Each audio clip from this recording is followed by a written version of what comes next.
നമസ്കാരം. മലയാളി വാർത്തയിലേക്ക് സ്വാഗതം. മാതാപിതാക്കളെ കൊല്ലുന്ന മക്കളുടെയും മക്കളെ കൊല്ലുന്ന മാതാപിതാക്കളുടെയും വാർത്തകളാൽ നിറയുകയാണ് വർത്തമാന പത്രങ്ങൾ ഓരോ ദിവസവും.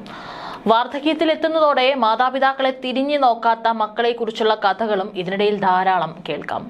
പലപ്പോഴും സോഷ്യൽ മീഡിയയിലൊക്കെ പല വീഡിയോകളും കാണാറുണ്ട്.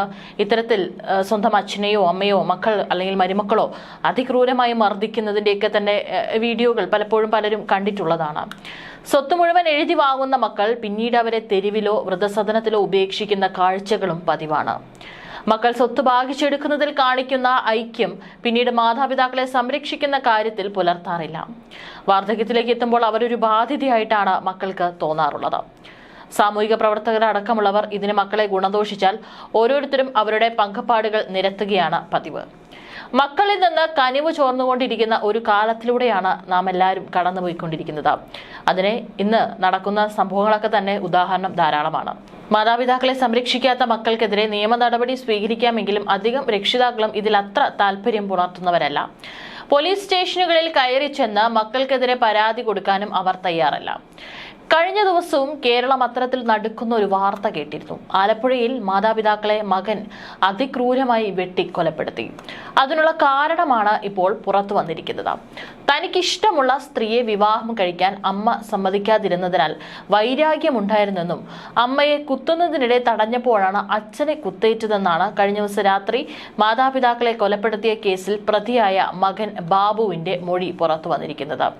അതായത് താൻ സ്നേഹിച്ചിരുന്ന അതിനെ കുറിച്ച് പറയുന്നില്ല, പക്ഷെ അതായത് തനിക്ക് താല്പര്യമുള്ള ഒരു പെൺകുട്ടിയെ വിവാഹം കഴിക്കാൻ അമ്മ സമ്മതിച്ചിരുന്നില്ല. അതിന് എതിർപ്പ് നിന്നു. ഇതിൽ മുൻപേ തർക്കമുണ്ടായിരുന്നു. അതിനെ ചൊല്ലിയുള്ള മറ്റൊരു തർക്കമാണ് ഈ ഒരു കൊലപാതകത്തിലേക്ക് വഴിവെച്ചത്. മദ്യലഹരിയിൽ മാതാപിതാക്കളെ ഉപദ്രവിക്കാറുണ്ടായിരുന്നെന്നും ഇയാൾ സമ്മതിച്ചിട്ടുണ്ട്. മന്നത്ത് പനവേലി പുരയിടത്തിൽ തങ്കരാജ് ഭാര്യ ആഗ്നസ് ആണ് മരിച്ചത്. മകൻ ബാബുവിനെ ഇന്നലെ വീട്ടിലെത്തിച്ച് തെളിവെടുപ്പ് നടത്തിയിരുന്നു. കൊല നടത്താൻ ഉപയോഗിച്ച കത്തിയും കണ്ടെത്തിയിട്ടുണ്ട്. തന്റെ വിവാഹത്തിന് അമ്മയാണ് തടസ്സമെന്ന് തോന്നി.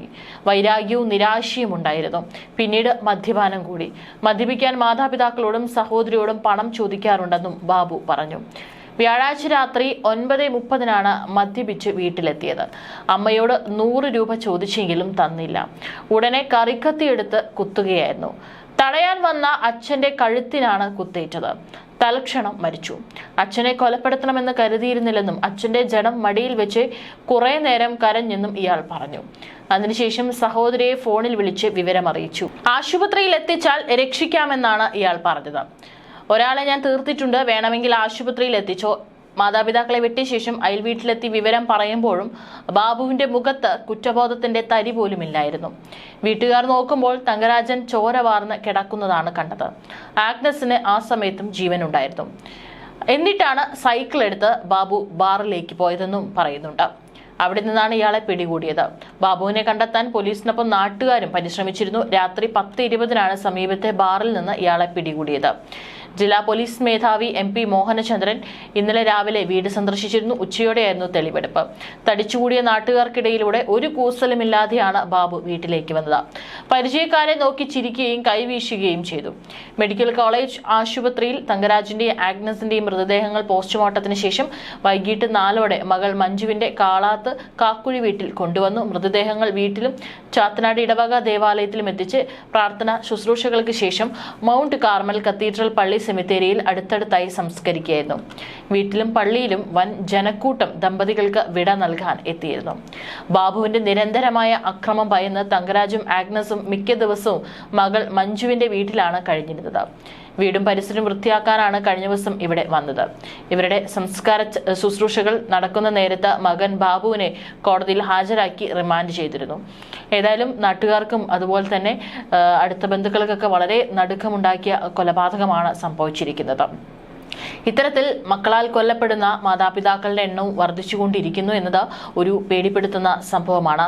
തങ്ങൾ പ്രയാസപ്പെട്ട ജീവിതം തള്ളി നീക്കിയതുപോലെ മക്കൾ കഷ്ടപ്പെടരുതെന്ന നിർബന്ധത്താൽ പ്രാരാബ്ധങ്ങളൊന്നും അവരെ അറിയിക്കാതെ നല്ല രീതിയിൽ വളർത്തി മികച്ച വിദ്യാഭ്യാസവും ജീവിത സാഹചര്യവും ഒരുക്കി കൊടുത്തതിന്റെ പ്രതിഫലമാണ് രക്ഷിതാക്കൾക്ക് ഇങ്ങനെ കിട്ടിക്കൊണ്ടിരിക്കുന്ന ഈ ഒരു മറുപടി എന്ന് പറയുന്നത്. ചിലർ സ്വത്തുക്കളും മറ്റും എഴുതിയെടുത്തതിന് ശേഷം മാതാപിതാക്കളെ തെരുവിൽ തള്ളുകയും ചിലർ ഇത്തരത്തിൽ പിന്നീട് ചെറിയൊരു തർക്കത്തിന്റെ പേരിൽ അപ്പോഴേക്കും പ്രകോപനമായി അവരെ കത്തിയെടുത്ത് അതിക്രൂരമായി കൊല്ലുന്ന വാർത്തകളും കേരളം കേൾക്കുകയാണ്. മക്കൾക്ക് വേണ്ടി പ്രയാസപ്പെടുന്നതിൽ സായുജ്യമടയുന്നവരാണ് മാതാപിതാക്കൾ ഏറെയും. എന്നാൽ മക്കൾ ഇതിന് പ്രതിഫലമായി അവർക്ക് കൊടുക്കുന്നത് മരണമാണ്. ഒരു ഉദാഹരണം പറയുവാണെങ്കിൽ 10ാം ക്ലാസ്സിൽ പഠിക്കുന്ന ഒരു മകൻ 25,000 രൂപയുടെ മൊബൈൽ ഫോൺ ആവശ്യപ്പെടുമ്പോൾ എന്തിനാണ് നിനക്ക് ഈ പ്രായത്തിൽ അത്രയും വലിയൊരു സംഖ്യയുടെ ഫോൺ എന്ന് മകനോട് പിതാവ് ചോദിക്കുന്നില്ല. +2 പഠിക്കുന്ന മകൻ ലക്ഷങ്ങൾ വിലയുള്ള 2 വീലർ വേണമെന്ന് പറയുമ്പോഴും ഒന്നും ആലോചിക്കാതെ ചില ആളുകളും അത് വാങ്ങി നൽകുന്നു. ഇത്തരം അമിത ലാളനകളിൽ മതിമറക്കുന്ന ഇത്തരം മക്കളാകട്ടെ താൻ എന്താവശ്യപ്പെട്ടാലും അത് നിർവഹിച്ചു തരാൻ കഴിവുള്ള ആളാണ് പിതാവെന്ന് തെറ്റിദ്ധരിക്കും. ലോൺ എടുത്തോ പരിചയക്കാരിൽ നിന്ന് കടം വാങ്ങിയോ ആയിരിക്കും മക്കളുടെ അമിത മോഹങ്ങൾ പിതാവ് പൂർത്തീകരിച്ചു കൊടുക്കുന്നുണ്ടാവുക.